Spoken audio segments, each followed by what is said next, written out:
Alrighty. Before I formally open the meeting, I'm just wanting to remind you that this meeting is being recorded and streamed live on the internet, and all care is taken to maintain your privacy. However, as a visitor in the public gallery or member of the public submitting a question, your presence may be recorded. Before I begin, I want to acknowledge that we're meeting on the lands of the Whadjuk Noongar people and pay the respects of this council to traditional owners and recognise that their cultural and heritage beliefs are still important today here in Fremantle, Walyalup. I have apologies from Councillor Graham. I have a late apology from Councillor Thompson, who is taking a precautionary approach to a granddaughter who is a close contact and has yet to get a clear PCR test, so he wanted to avoid any risk there. We have some applications for leave of absence. I believe everyone else is here. I am putting in a request for a leave of absence from the 16th of April to the 22nd of April inclusive. So I'll move that and ask for a seconder. Councillor Moughlin, all those in favour? That seems to be unanimous. Councillor Groom is requesting a leave of absence from 20 March to 26 March inclusive. So I'll move that, seconded by Councillor Kamada. All those in favour? And that's unanimous. And Councillor Graham requests a leave of absence from 24th of February to 30 March inclusive. So I'll move that, get a seconder from Councillor Moughlin. All those in favour? Councillor Sullivan, you wanted to? Yes, request a leave of absence from the 27th of March through to the 4th of April.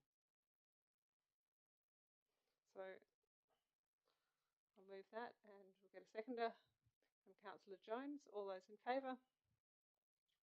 And that's unanimous. Anyone else? Good. Preferably not all at the same time. That's great. Do we have any disclosures of interest by members on tonight's agenda? Councillor Sullivan.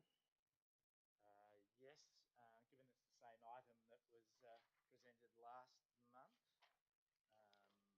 the declaration is I'll declare an impartiality interest in item number C22018 as the matter relates to myself personally, and in doing so I'll state that in accordance with the directions from the State Government Department, I'm obliged to remain in the council chamber during consideration of this matter and to vote on the item, notwithstanding the real or perceived potential that bias might creep into the decision-making process.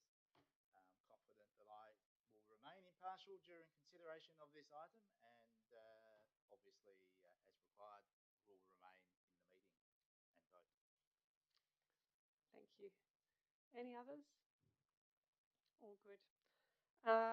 Responses to previous public questions taken on notice, so they're contained in the agenda. Any questions that were taken on notice at the meeting of council on the 19th of January 2022, and be aware that any statements that were made at that meeting are considered as such and are not recorded in the minutes nor responded to. That brings us to public question time. I'll group them together according to items. So I've got a number on Planning Committee item 1. So we'll go through those. You are welcome to remove your mask when you are speaking into the microphone, so for the recording and for the clarity, and then we clean the microphone between users. So just take your mask off for that period if you can and pop it back on straight afterwards. So the first person I'll call is Bonnie Doran. Good evening, council members.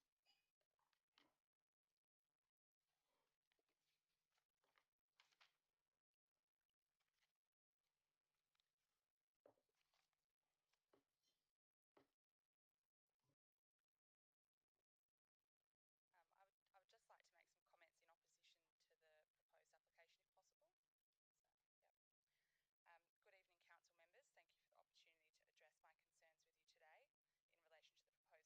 directly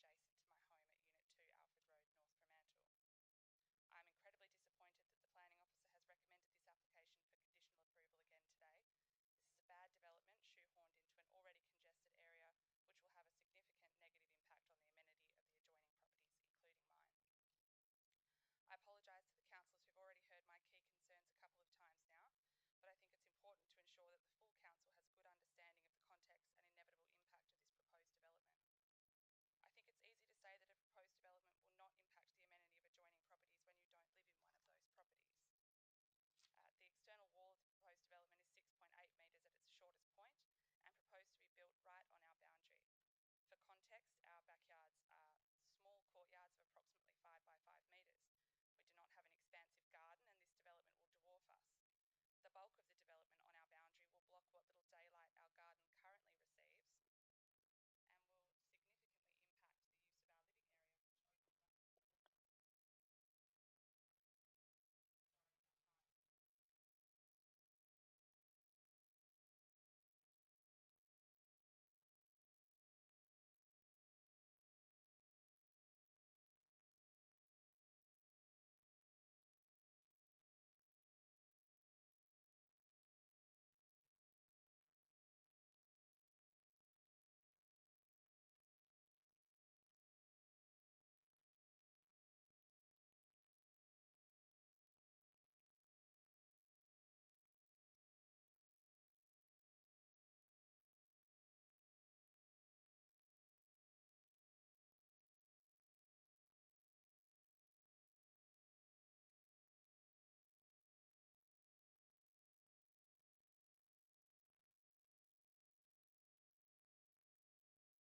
Thank you, Bonnie.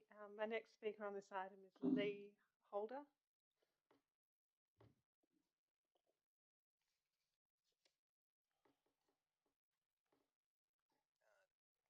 Thanks, councillors, and thank you for your time today. I'm the co-owner of 2 Alfred Road, North Fremantle, with my partner Bonnie. Our home is a small, modest 2x1 house with a rear garden that abuts the commercial building in question. Our rear garden abuts the boundary wall on the northern side. This proposal has now been through 2 planning committee meetings where various concerns have been raised by councillors on the planning committee in addition to nearby residents. Throughout the course of this application, numerous design issues have been raised regarding the compact nature of this development, and we're of the view that there's been significant lack of consultation and procedural fairness in considering the impact that this development will have on the amenity of this important part of North Fremantle. The development is proposed to be constructed right up to the northern boundary of our property with no setback. The proposed wall, which is immediately rear of our courtyard, is proposed to be 8 metres from the natural ground level. While we understand that previous development applications were approved for the property which allowed construction on the boundary, we were advised that this approval was given on the basis that the proposed development was zoned commercial and the proposed wall was on the northern boundary had no major openings. The current application converts the use of the property to residential and proposes the addition of 6 outdoor entertainment areas in the form of open balconies to be constructed right up against our back fence. The proposed 8-metre wall in the northern boundary is unusually tall for the surrounding area and will restrict natural light and ventilation to the adjoining properties. And based on the explanatory guidelines in the residential design codes, outdoor living areas have an impact at least equal to or usually greater than those indoor living areas, and ought to be treated similarly in terms of setting back from boundaries. The proposal will obviously reduce privacy and increase noise. Bonnie's already mentioned the parking issue, and we also believe that it will have a disruptive impact on Alfred Road, where the rubbish now has to be collected on Alfred Road with 12 additional unit holders in a small arterial road that goes in and out of North Fremantle. While the bedrooms have been moved around, it's been suggested that plants will be grown to respect the privacy neighbouring properties. The fundamental premise of the development hasn't changed. There remains no setback. It's been suggested that a 1.6 metre screen will prevent people from looking into the yard. This misrepresents the impact of all the balconies across the entire development. The apartments will come straight up to the back fence. These measures are not adequate. It's been suggested that balconies on the upper floor adjoining the property will be screened by planter boxes. How will these planter boxes be maintained, and can they be removed? This is an ad hoc measure.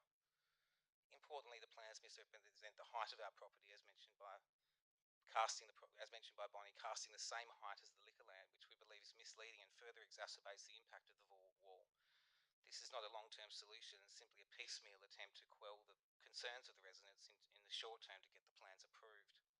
The fact that the same application moved from commercial and popped up as residential all of a sudden is a testament to this. In 2020, we wrote to the owner regarding works carried out at Blue Peter regarding the construction of a pergola. We received no response from the owner at all at that time. The owner has recently had altercations with nearby residents, and from this past behaviour we have grave concerns over the owner sticking to the application as drafted and abiding by the conditions, including during construction. With respect, I have no concerns regarding an owner's rights to develop their property. However, the fundamental issue with this development is an ill-fitting shoe. Originally, the proposal was for the development to be commercial in nature. This planning application has now morphed into 12 residential apartments, which is more geared to packing as many apartments onto the development and effectively bunging more apartments on top of the shops. I'll have to ask you to wrap up because you're at the end of your 3 minutes. So yes, this is a situation where commercial landowner is looking for profit over functionality. The apartments are small, they have very little ventilation, particularly in the second bedrooms. At the 6 north-facing apartments effectively have balconies that could be blocked out in the future. If the owner wishes to develop property, it should be done in a consultation with existing landowners in the area where a more tasteful development can be undertaken that considers the amenity and public use of this important part of North Fremantle. Thanks. Okay, our next speaker on this item is David Smith.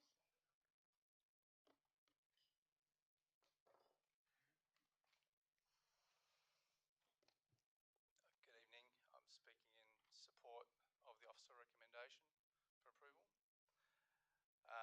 Thank you, Mayor and Councillors, for your time. We have made multiple presentations on this project, so I'll try not to repeat myself, and I'll just simply summarise the project in some key points, if I can. This project is an absolute reflection of the objectives of the local planning scheme with the diversification of uses through North Fremantle. The scale of the project is actually relatively modest compared with what is allowable on the site. The current mixed-use proposal we think is preferable to the currently approved 100% commercial redevelopment, which has some slight scale, greater scale and probably less landscaping and planting than the current proposal. It's a highly sustainable development that will make use of innovative construction system that will minimise construction time and the impact on neighbours. It balances the commercial and public uses with high quality private spaces, which we think again is in keeping with the planning scheme. All parking requirements are contained within the site. The design has been through several reviews with the city's Design Advisory Committee and received positive comments. All the proposed apartments have a high level of amenity, both internal and external. And really, to use the committee members' own words from the last meeting, there is almost no reasonable basis on which not to approve this application. Thank you.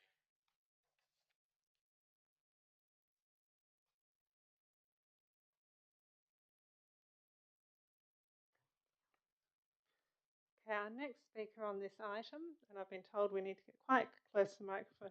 Joined us, I need you all to get your name. I think you wanted to speak on the planning item as well.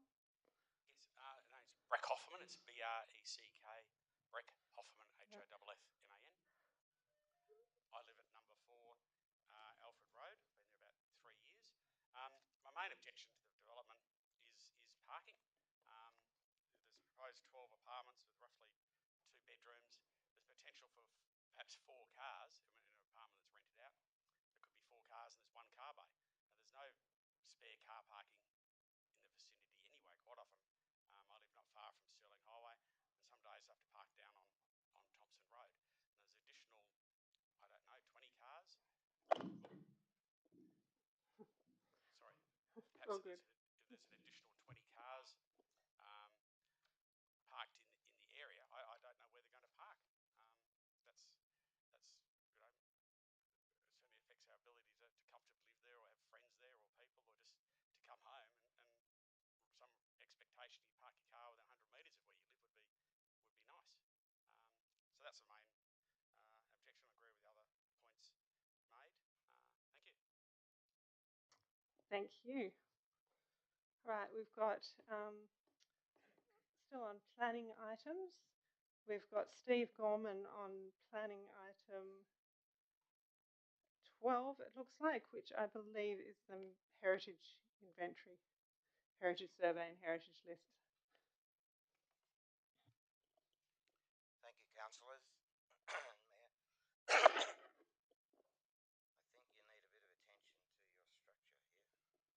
of attention to your structure here. It don't work. Right. Yes, I want to comment on item PC 220212.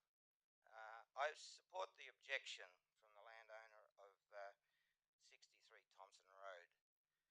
Based on the listed reasons, I don't think it's been given consideration for the resident owner who will suddenly be under constraints with a very badly dilapidated house.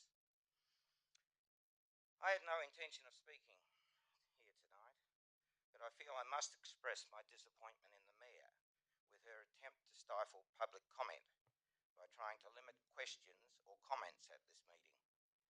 I would ask if this is the same Mayor who made the speech printed in the December Herald. Quote, when asked about the timely significance of democratic voice in Fremantle post-Pride, Ms Fitzharding said, love is love for me. Humanity is exceptionally beautiful because of its diversity. We stop growing when we only accept people who are just like Steve, us. could you bring this back to the heritage listing, please? In the spirit of pride in Fremantle, I would ask that we remember the idea of common humanity. In being human, we are all inherently different. We must slow down, sit down, and genuinely understand each other. That was a quote from you, Ms. Mayor. I'm sure you won't refute it. These commendable words could well have been spoken by Mahatma Gandhi, Martin Luther King, or even Jesus Christ. However, the actions of Mayor Fitzharding in attempting to shut down a democratic right of resident ratepayers to say in this chamber are more likely to be looked on with favour by would-be dictators like Putin, Macron, Trudeau, or McGowan. Steve, keep your comments Indeed, it is respectful likely that and Stalin stay would be on applauding topic. from his grave. Steve, So my I'm question going to warn you one to more you, time. Madam Mayor, do you want to be remembered by your words or by your actions? Thank you. Our next speaker is Dominic Mimnar. Dominic Mimnar will be speaking on ARMC item 22023, which I believe is one of the audit reports. Good evening. I'd like to ask you, how long was the process of coming half an hour early and putting your name down on a list to speak in place in the city of Fremantle? How long was that process? We do have COVID restrictions in place, so that is why we have some procedures at the moment. Could you just answer the question, please? How long was that process in place? You've always had to register before coming to a council meeting. I'm not going to get into a debate with you about this, Dominic. If you want to speak on the item, you have your 3 minutes. It's already started. You've got about 2 and a bit to go. Why has public question time been removed from the agenda without sufficient notice to the ratepayers? Do you want to submit your questions in writing to be included in the response in the next agenda, or? By doing this, how is your decision all-inclusive as per your vision statement? Do you want to submit your questions in writing and we'll respond to them in the next minutes if there's genuine questions? I would like to speak. Continue. You are denying people who pay your wages a voice. I'll ask all you councillors, have you ever drawn 6,000 people to a council meeting before? Have any of you done that?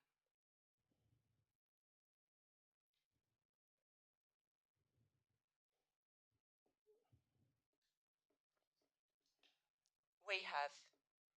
The people have drawn 6,000 people here. They want to be heard, Mayor. They want to be heard. They need to be heard.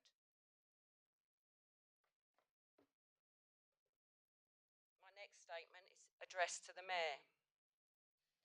You continue to say that the subject of drop-in mandates in the City of Fremantle is absolutely not in your jurisdiction. I have sought legal advice, and they have told me it certainly is within your jurisdiction. And this comes under the Emergency Management Act of 2005, under sections 36 to 39. So, disappointingly, Mayor, you have misdirected the ratepayers. This Act empowers you to talk on our behalf, and we, the people, demand that you do that. If you do not do this, then your ratepayers will be accusing you of discriminating against them, bullying and locking us out. This does not sit well with your strategic community plan of an inclusive and non-discriminatory city. Maybe the wording will need to be changed. I would like to see a retraction of that statement, stating you are powerless on the subject of mandates. Thank you. That's your 3 minutes. At Our the next electors' speaker meeting that you reluctantly wanted to hold, we is will be Mark asking you to be Woodcock. advocates on our behalf. Thank you. This That's is 3 happening in minutes. other cities, for example, Busselton. It can be done. Thank you. It will be done. Thank you. And our next speaker is Mark Woodcock, and Mark Woodcock is speaking on FPOL item 9, which is the North Fremantle Bowling Club. Thanks, Mark.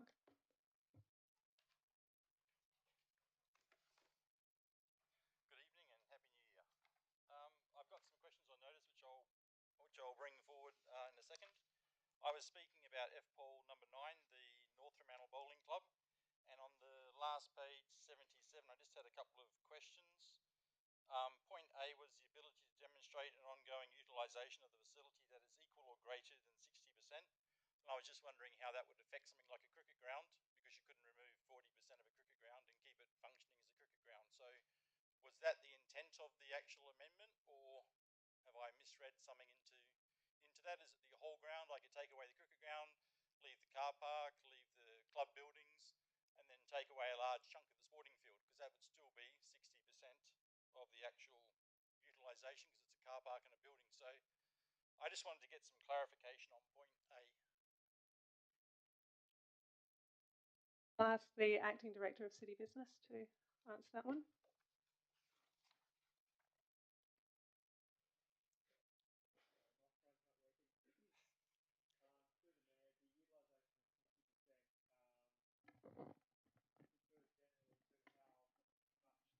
Facility itself is used. So the facility in total, we would hope that it's used 60% of the time over the year. So rather than sitting there being used once a day, we would hope that it's utilised more often than that. It's not about taking any particular piece of the facility away. It's more about how generally it's utilised over time. Okay, thank you for that, but I think that's a little bit vague in A. It doesn't actually say that. I mean, you could infer that, but it doesn't say that. This is a criteria that's being established to how you will actually lease out ratepayers and local government property. So I think things like that need to be clarified, because that's not how you would read it. I mean, from a layman's point of view and who would be going into it, you'd be saying, well, I can use 60% of the ground for playing cricket, and I'll make the ground smaller and put something else on it, or use it for another purpose which defeats the purpose of the actual ground itself. Point B, the facility is made accessible to the broader community, which is a good point, and the extent to which diversity of use will be achieved can be demonstrated. So if you had something like a sporting ground, again, you had a cricket pitch, there are activities you can't do on it because it destroys the actual ground itself and the way it functions. So while I applaud broader use for any public areas, I think it needs to be clarified too that certain protections are put in place, so the actual fundamental feature of a golf club or whatever it may be for, I refer probably to sporting grounds because buildings are a little bit different, but they be protected somewhere in the criteria and also in the leasing requirements as well. So I also had a few points which will be in my questions, which I'll put on notice, and that was what sort of investigation has been done in the past concerns and problems that have been held with various places that have been leased out. So we've seen in the press quite a few pages about North Fremantle for the bowling club and the local residents wanting it back. We've seen issues with the old putt-putt was on the corner of Montreal and High Street, which was a complaint and an issue for neighbours and residents in the area. So I just wanted to know what sort of investigation had been done into that and how that was being ensured between the criteria for new potential users, and also how the lease was drawn up so the legal issues that were reported to have happened didn't occur again this time. So the rest of it's on notice, so I'm happy to hand in. I just wanted to ask those questions before you vote on this particular issue tonight. Thank you, and that certainly is useful consideration in our discussion in terms of the 60%, which I think we're seeking more clarity on in committee as well. So it's a good question. Thank you. If you could just hand to the governance manager there. All right. Thanks. So that brings us to the end of public question time. Do we have any petitions? Do we have any, we haven't had notice of any deputations, special deputations or presentations. So you'll note in your notes that there are some amendments to the minutes for January. So I'll just give you a minute to read those. So we'll move a confirmation of the minutes with those amendments. I'll move that and I'll get a seconder. Councillor Sullivan. Yep. And I'll put that to a vote. All those in favour? Great. Elected member communication. Councillor Busick.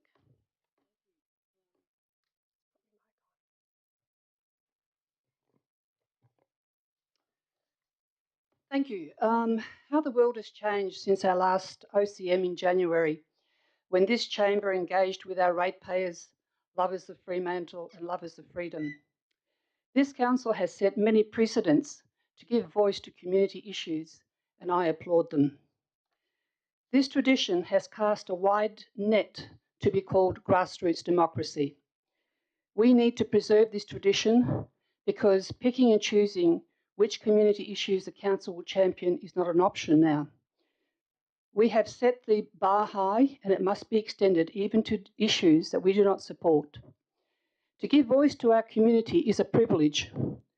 To pass the feedback on to state government is a duty.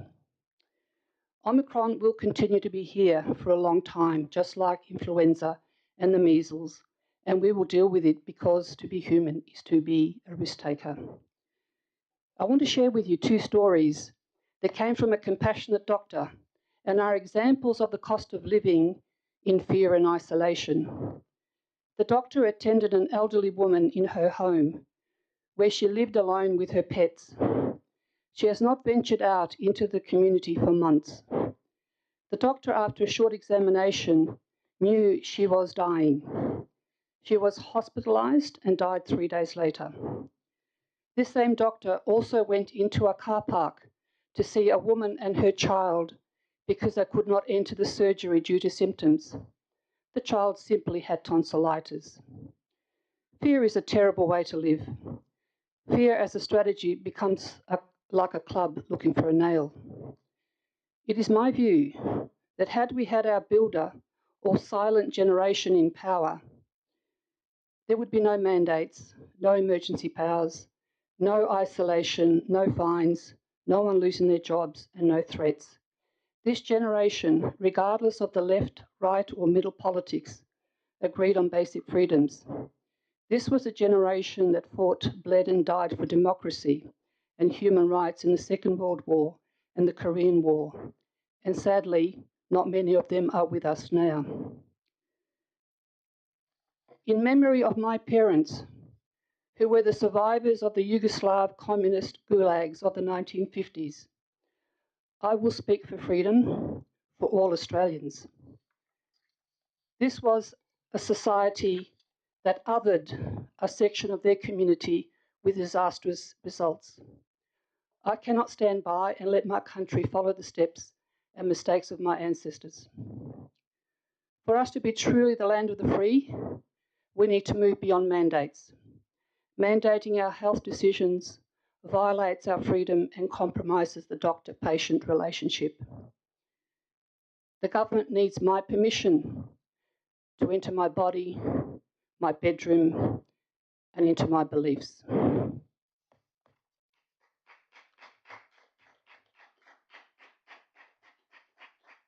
Thanks. Councillor Mofflin. Thank you. I just wanted to give an update on an event that happened now some time ago in December last year, and I suppose the opportunity to communicate that hasn't arisen yet, but I'll take that chance tonight to talk about the State of the Blue Economy, which the city was a sponsor of. And at the State of the Blue Economy event, it's a forum that's been held for a number of years now, which brings together representatives from the blue economy right through from the likes of people who run freediving courses, large-scale fisheries, and research institutions. The aspiration of the forum is to make WA the leading blue economy of the Indian Ocean prior to 2030. It's really strongly aligned to the aspirations of the city of Fremantle, and I think one of the things that I took away, I was a participant in one of the panel discussions, but one of the things that I took away particularly was the joining of creativity and scientific endeavour, and it really struck me that Fremantle is the place where that would be the right place in Western Australia for that to occur, and there is certainly a lot of energy around that. Some of the work that the economic development team has been doing, and in particular in regards to the innovation hub and looking to develop new industries, was pretty exciting as well. So the draft report has been completed on the forum. I'll share that with elected members, and would also, I suppose, encourage you to understand some of the industries that are involved in the blue economy and the opportunities that are available. Thank you, Councillor Mofflin, and I attended that too, and it was a really fantastic event. Councillors, any other elected member communication? I'll just touch briefly on the arrangements for tonight and going forward. There is a balance we need to strike between effective operations of council and providing a forum for other discussions. Given the significant space and time, public question time's finished, given in December and January. Yeah, so my point is we gave significant time to this in December and January. For this meeting, and because I was getting concerned from people who have items of business on this agenda, we have restricted public question time to items on this agenda. So where people haven't written down what their agenda item is, I'm sorry.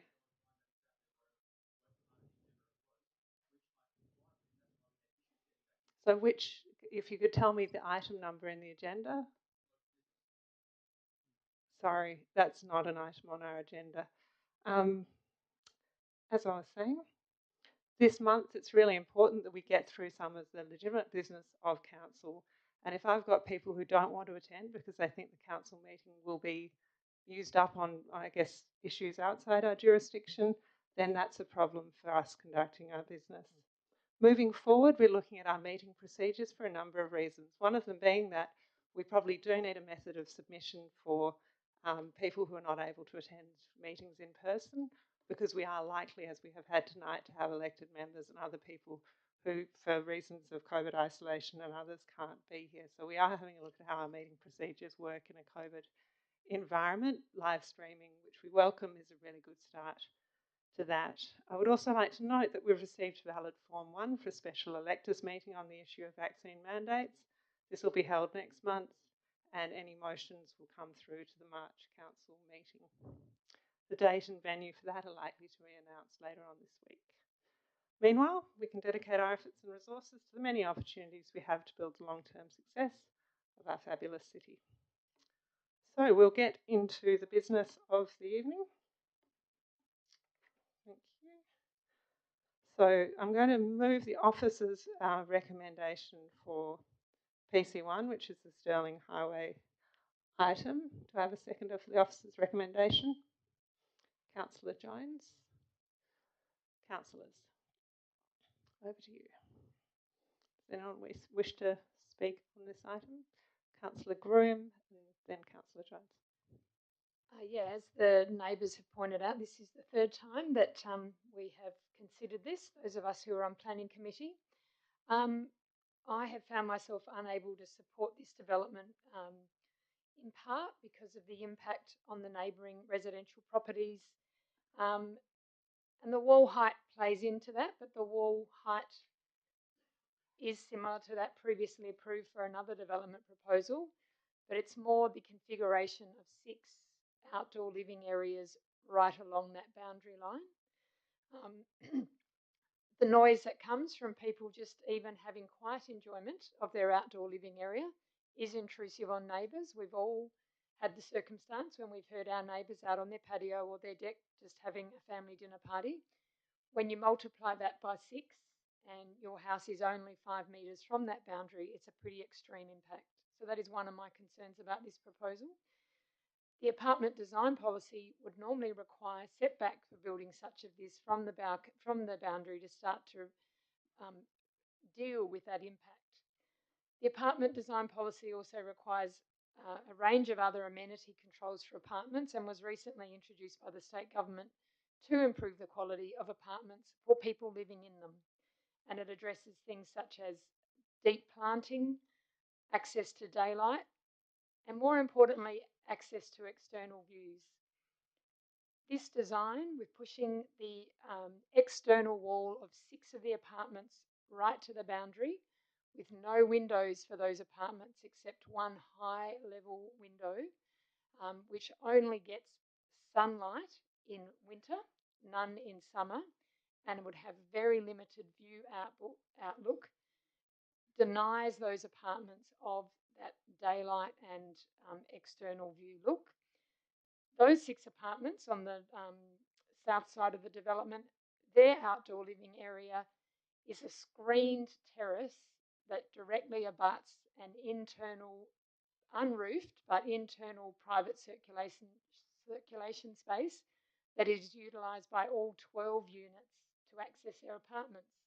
So using that outdoor living space affords those people no genuine privacy, as any conversation they would be having would be completely overheard by anyone else using that terrace, and their screening does not give them full visual privacy. In addition, the bedrooms of the 6 apartments across the walkway from those apartments have their windows onto that space, so anyone using those outdoor living areas would be directly conflicting with the apartments. This design that gives poor amenity to occupants and sets up occupants to be impacting so much on each other is not a good outcome. And I know the proponent is arguing that they are meeting affordability requirements, and that is certainly one of the challenges we've got at the city, but I don't believe that this level of compromise is what's a fair outcome for any resident, and I don't believe that this type of apartment design is what we are really looking for as a city, and it's certainly not the type of outcome that is supported by the apartment design policy. So I have found myself unable to support this proposal the number of times we've considered it.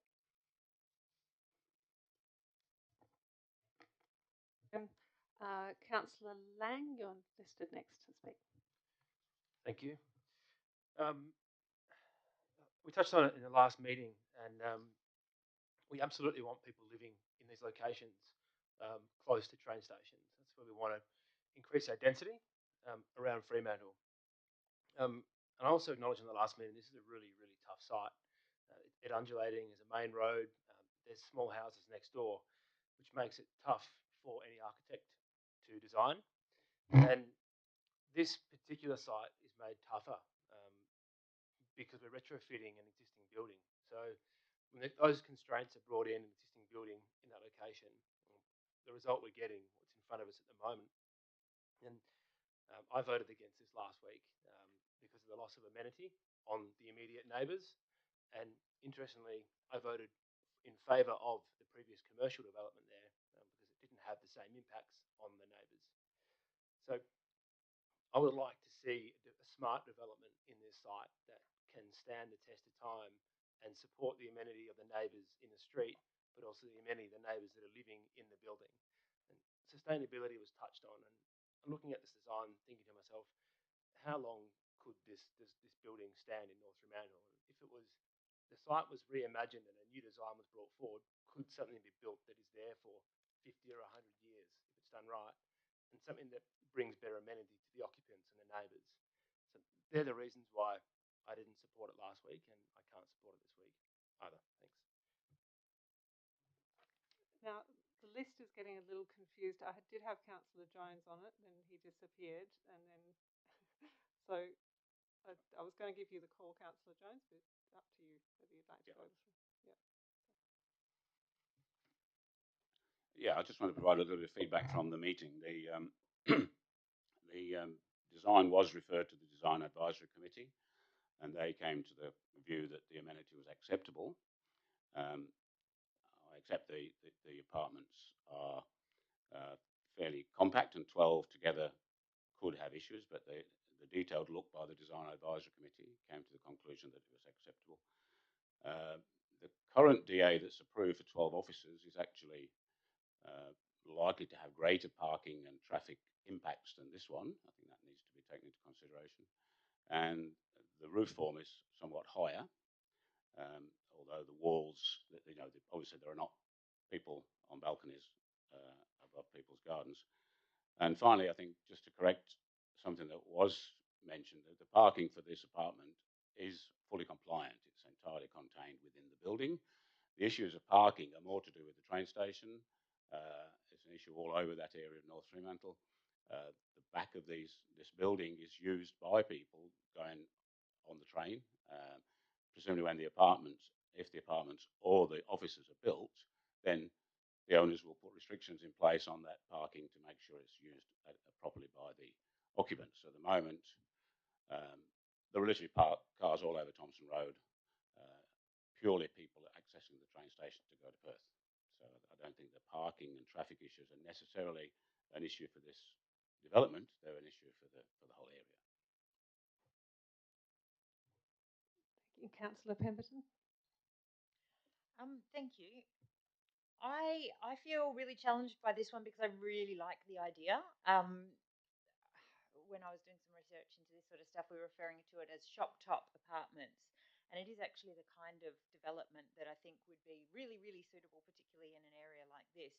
However, I was concerned with some of the comments and the recommendations made by the DAC that don't seem to have been fully addressed by the final plans that have been put before us today. And I guess I tend to therefore err on in agreement with Councillor Groom in terms of just concerns around the amenity for the neighbours, but also the occupants of the building once they're actually in.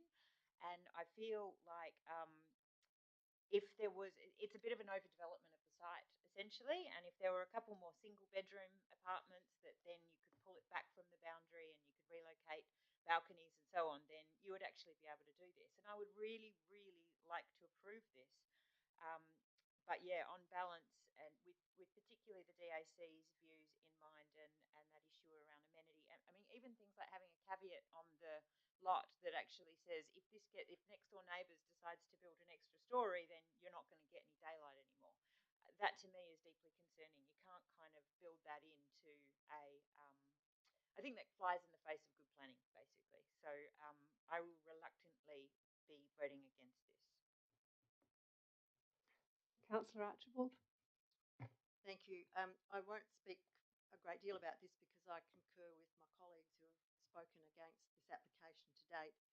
For me, the most fundamental thing is the amenity of the people who live adjacent to have 5 or 6 balconies immediately overlooking your back garden or your whole entire property is pretty intrusive. And I do think to get residential there would be fantastic, and I'm quite sure that they'd be able to redesign it and come up with something that doesn't intrude on the people who are adjacent to property. Councillor Vusic. I concur with the against argument. I think there is room for a building here. I think there is. It just needs to go back and look at the amenities and also speak with the neighbours. And I'm sure that there is a building there, but not this one, so I won't be voting for it. Thank you. Councillor Sullivan. Thank you. I guess the starting point for me is the zoning for this area. So it is a mixed-use zone. It is a zone that actually encourages this type of mixed usage. It's also a very difficult site, which is what has been expressed by others. And the notion that the Volume 2 codes are going to deliver us sort of a standard apartment building in this location where they're trying to make it affordable, and by renovating an existing building. You know, the reason it's affordable is because they're keeping a huge amount of embedded energy. And if they were essentially required to start again, it sure as hell wouldn't be affordable. And then you'd ask the question, would someone buy a luxury apartment on Stirling Highway in that location? And I suspect the answer would be probably no. If they weren't building on an existing structure, perhaps they wouldn't be going right to the edge, but that's where the structure goes to. Things like the balconies and the like, I mean, I can think of many warehouse developments in Fremantle where you start with basically a building, a big shed, and you build within it. And I haven't lived in one of those personally, but I've certainly lived in places that don't necessarily have an outlook to anything great. You know, I've looked over a marshalling yard. I wouldn't describe that as a great outlook. And it's not for everyone. You know, some people absolutely would kill to be able to live in these sorts of apartments in the amenity location that this is. And they would normally be afforded out of this environment because most of the apartments that are going to be built in these areas are like the ones at Leighton Beach. This and the Volume 2 codes actually do talk about this. I mean, they do still allow walk-up apartments, which obviously have a lot less amenity than the sort of apartments that people normally live in. So I know the codes are great. They're a really excellent step forward, but they're a little bit like the residential lower density codes as well. They do tend to favour this notion of the one size fits all. That almost planning is all about what you do in a brand new environment rather than how do you bring this type of accommodation into pre-existing environments. So for me, the issues of the amenity for the residents internally, I imagine there will be people lining up to live exactly like this. And the notion that, I've lived in apartment buildings which are very close to each other, old-fashioned ones. The notion that, every second resident's going to be partying every night is very quickly sorted out within a building. It's very quickly dealt with, and it's not normally, residential partying and noise and loud music and the like that disrupts these types of buildings. It typically is more, potentially mental health or drug and alcohol issues. So it's not everyday living; it's actually society issues, and those can happen in any building, and they can happen in any situation. People have said, well, there's 6 balconies overlooking. Um, I would prefer a system that actually didn't just rely on solid fixed screens to 1.6 metres, but that is the system. And this is absolutely compliant with that. I mean, the only overlooking that you're going to get is if someone stands up on a chair or stands up on a table or does anything like that. And again, frankly, you can get that from a residential neighbour in a single residential area. It doesn't, we shouldn't presuppose that people living in apartments are all going to be wanting to stand up on the table and look over the 1.6 metre solid screen and see what the neighbours are doing. So I have sympathy for the neighbours. Obviously, it's a mixed-use zone. When you've got a single residence, single story, single residence in that zone, you certainly do feel put out by apartment building built next door. There are a few examples of exactly that in South Fremantle, where you've got a three-story building fairly close. So issues of overshadowing are normally the issues. But I think in this instance, because this building's on the southern boundary of those properties, it's not as bad, and it's certainly, in my view, permissible, basically on the basis of what the codes allow. If it's not this development, I don't think there would be a development. We've already approved a development of a similar scale, albeit not residential. So I have to support it because it's a good development for the area, and it's been through a process where the DAC think it's a reasonable building and a reasonable outcome. So I'm going to support it.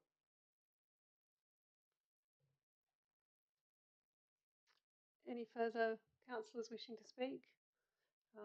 So I won't add a lot other than to say that I will be supporting this one on a very similar basis to Councillor Sullivan. I think also in the knowledge that the alternative, which is an office development which is approved, it doesn't address some of our strategic objectives, which include getting more affordable housing into the area, but it will have a similar bulk impact, parking, all of those issues. So that's the approved development. In my view, we're moving away from the approved development to something that at least has some strategic benefit in terms of housing diversity. So that's the reason that I will be supporting it. So if no one else wishes to speak, I will put this to a vote. So those in favour of the officer's recommendation?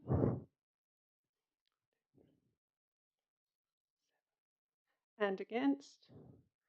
So that's carried. Okay. This brings us to item 2, which is a deferred item on Brax Street. Councillor Jones, I rather usurped your role before. You may wish to move the officer's recommendation. So I'm just curious if I could ask you, Madam Mayor, there was no request from the applicants to defer this or refer it?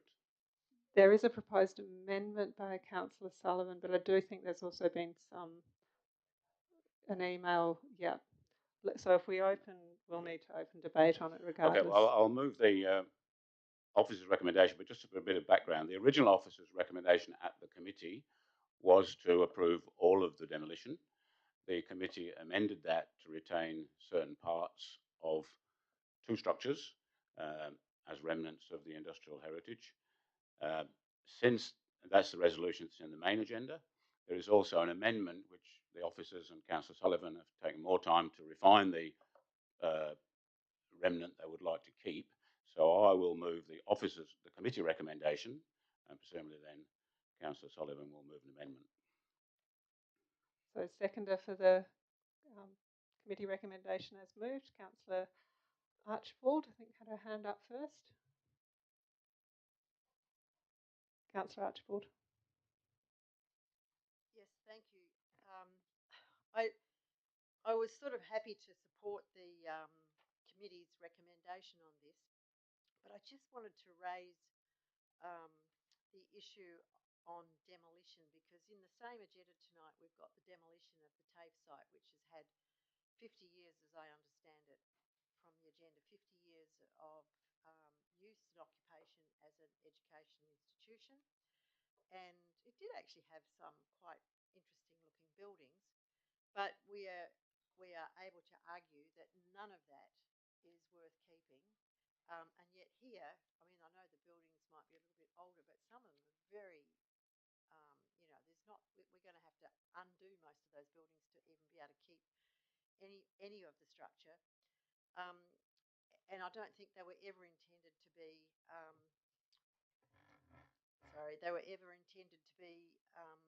necessarily buildings that would last a long, long time. So I just kind of felt, I just wanted to raise the question, because I kind of wonder whether it might be better to have just a clean slate and get some really good quality buildings happening on that site without it being constrained, the development being constrained by little bits, sort of, which I worry that sometimes they can be a bit token, little bits of the past that don't then fit in with whatever people are going to be building in the present. So I just wanted to throw those ideas in. At the end of the day, if the developer is willing to take on board what the committee recommendation is, that's, I'm happy to work with that. But I do think that the line is very thin and arbitrary on just how we make decisions about some of this, I feel, and so that's basically what I wanted to say. Thank you. Can I ask a question? Councillor Jones. I haven't seen an email from the applicants. Was that only sent to certain people? And Councillor Mofflin hasn't either. It's a reasonable question. We'll look into that. Should we continue debate in the meantime? Councillor Sullivan. Thank you. I opened an email very late in the day, and I have subsequently forwarded it on. I did correspond with the applicants to provide them with a copy of the exact same document that I provided to elected members on Monday evening, I think it was. And I'll just, so for those who haven't got it, it's from Eric Denham, who's from the planning consultants. He was the chap who spoke to us at the council meeting last month. And it just says, we would welcome the opportunity to discuss with council and are supportive of the referring of the application back to the planning committee next week. And that is in response to my email to them, basically saying that I was aware that Mr. Garbett had been speaking to them and the possibility of referring it back and giving them an opportunity to come in and have a more detailed face-to-face conversation about what their concerns, constraints, or ambitions are in this matter. So that's just to give you that detail. So sorry, Councillor, I didn't open it until about 5:30 something today, and I immediately emailed it on to you all. I think I did. Sorry? Yeah. Okay. It was hiding. Yes. Look, I suppose I have to speak now because I've got the floor. Councillors, I mean, I've obviously put a lot in my email to you all, and I did that because it for me helps me process the situation, and it's a difficult situation. And it was interesting. I think this almost would have sailed through with certainly me being asleep at the wheel. I would admit. And it was only when the community came to the planning committee, I think it was, and really said, what's going on? I mean, our North Fremantle heritage area talks specifically about the importance of heritage of industrial activity. And for me, it was that kind of like process of thinking, well, okay, this is just one application. We've had a couple of other applications that have actually seen the demolition of some fairly minor buildings here and there. But then when I went back and had a look at the entire precinct, for me, I look at it and go, well, these are the only buildings that would be worthy of conservation in that sector, in that entire area coming off Brack Street. And so if it's not these ones, which ones? Which ones were we referring to when we wrote a heritage area, put a heritage listing area over North Fremantle and specifically talked about the latent marshalling yards and industrial heritage? So if not these buildings, which ones? In terms of heritage, I mean, we are now confronted, obviously, and it's a daunting situation of having both our own internal assessment and 3 external assessments saying that they don't consider there is some or more cultural significance. They do admit that there is, there is cultural significance, but they're putting it at the little below some kind of mark. Well, that's a mark that's, I have to say, is pretty subjective in the scheme of things. That it will vary from community to community, and it will vary from council to council.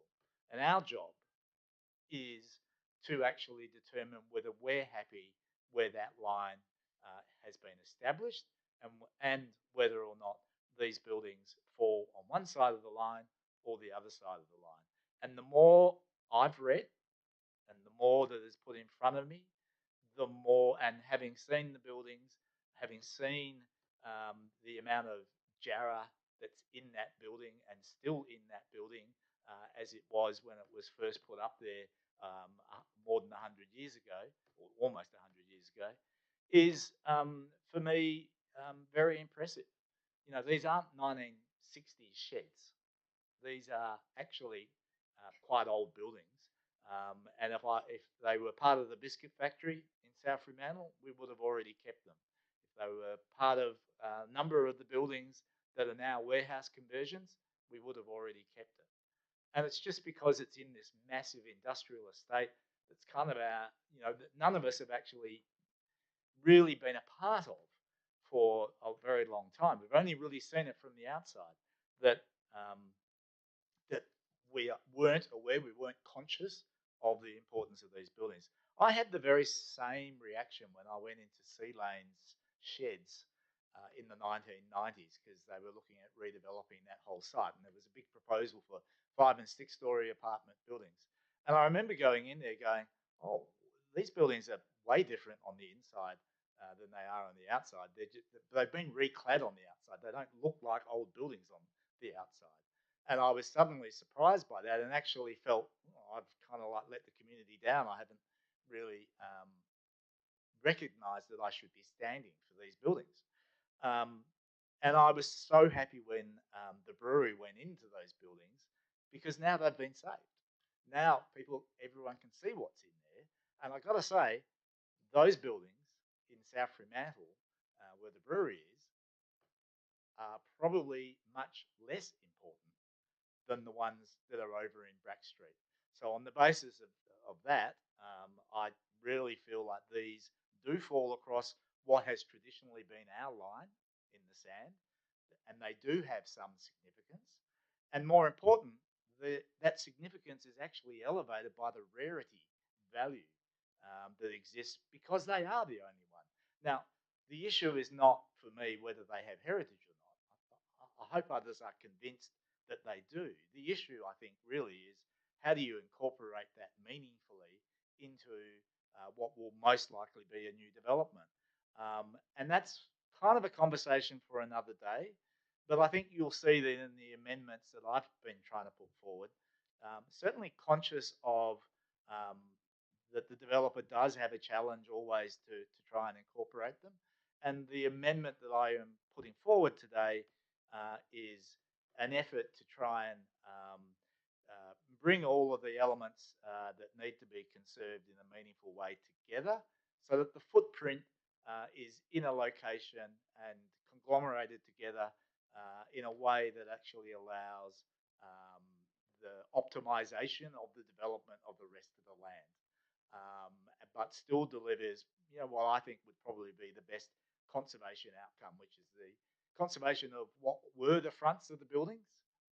We don't know them as the fronts of the buildings anymore, but what were the fronts of the buildings, and a reasonable amount of the sheds behind, so that you can get a feel for what they were like. So that's what the amendment actually does. I think it's probably useful. I mean, I will actually flag that I'll move a referral back to committee, but I wouldn't mind putting the amendment first and seeing if that gets approved, and then put the procedural motion afterwards, obviously, because we can't really debate that. So I'll move my amendment. So got an amendment on the screen moved by Councillor Sullivan, seconded by Councillor Jones. speaking on the amendment? So perhaps I can just say a few words to the amendment if no one else wants to. Councillor Lang, you did? Thanks. Yeah. I was very comfortable with what we passed last week. And these changes now, I didn't have the foresight or the benefit of actually going on the site tour. I understand more of the planning committee did go on the site tour. So these are quite substantial changes, and I don't have the context of what I mean, there's words on the page, but I don't know what that means in terms of the real building. So I don't know if my colleagues have got any thoughts on these changes, whether it's drastic or what they've seen. If there is a referral back to committee, I would absolutely support that, because that would give me an opportunity to go and look at what these changes are. I was very happy with how things were last week, just seeking more context on these changes. Councillor Graham? I think it's a fair question from Councillor Lang. My sense is that the amendment is a more accurate representation of Councillor Sullivan's original intention in his amendment, and officers didn't necessarily get that right in how it was represented. But I think the ability to refine that, because for the proponent, this amendment involves even retaining a bit more than what was considered by council at the last meeting. I think it does give us a better heritage outcome. It's a more complete retention of the elements that are important. And if I could just take the opportunity to add to Councillor Sullivan's commentary, apart from retaining some of the important built form that is part of the industrial heritage of the area, this proposal really allows us to hark back and show the original street grid in the area, because the main wall that is proposed for retention was designed to front a street that no longer exists. But this area did have a fine grain of cross streets that is completely lost. So the wall's kind of really important on that level as well in terms of an urban form.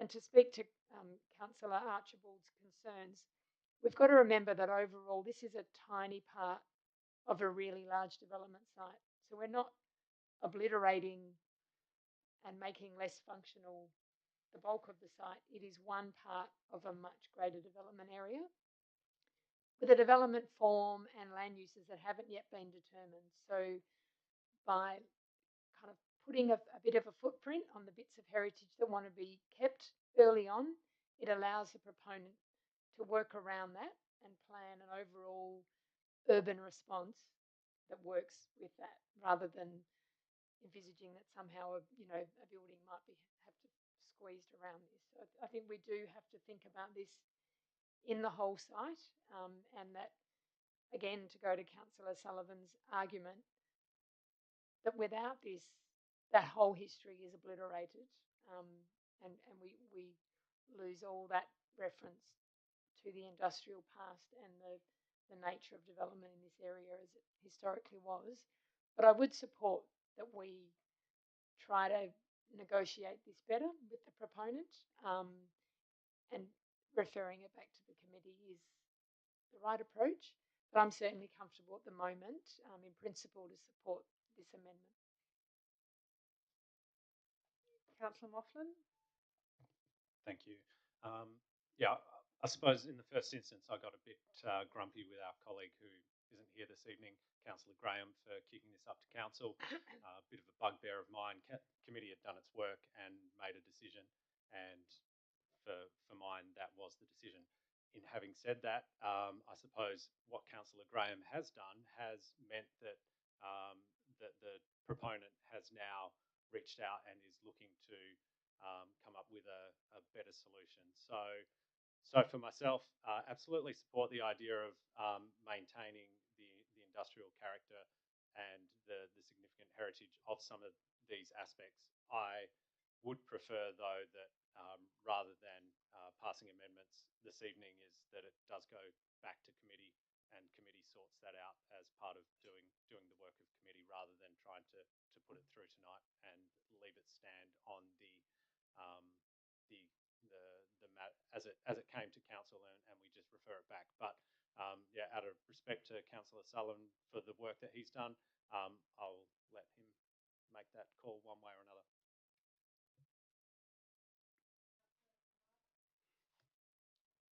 Thank you. Yes, just on this matter, I believe that it's a really good thing to be able to leave some hints of the past and the history of Fremantle. I think that when you look at places like the Biscuit Factory and even Richmond Raceway, it's nice to be able to go visit those places and feel that link to the past. So where it can be done in such a way that development is still able to prosper, then I think that it's a good way to go. And whether it's referred back to the committee or we support the amendments, I'm quite comfortable. Thank you. Councillor Jones. Thank you. Just a couple of points that haven't been covered. The application for demolition is not because the applicants want to build anything. It's unlikely they'll be able to build anything for 5 to 10 years because they're waiting for a Metropolitan Regional Scheme amendment, which has now been rolled into the future Fremantle discussions. So the reason they need to demolish and have to demolish is because the level of asbestos contamination now has reached the point where it can't be fixed. It has to be removed. That's irrespective of whether they keep any building or not. And I suppose my argument would be, let's get rid of the asbestos and the rest of the buildings that are not worthy, clean up the brickwork and the wooden trusses that we're looking to keep, leave them there for 5 or 10 years, and then see if they fit into what's been proposed in the future. I mean, they have no plans. They don't even know where the coastal reserve will be. They don't even know how much of their land will be developable. So it's not a matter of hindering development or preventing development. It's really trying to retain a couple of remnants of these buildings in the hope that they can be incorporated in the future. I mean, they could have a temporary use. For anybody that's visited the site, there is a building they are retaining, which they provide to a charity which I think does work with veterans with post-traumatic stress disorder. And I don't know if they host them free of charge, but obviously they've moved them out of this building once they got the asbestos report and moved them into another building on site, which will be kept for a while. And that's the white little single-story white building, which is quite an attractive little building. So it's not a matter of clearing the site in order to do anything. They can't build roads.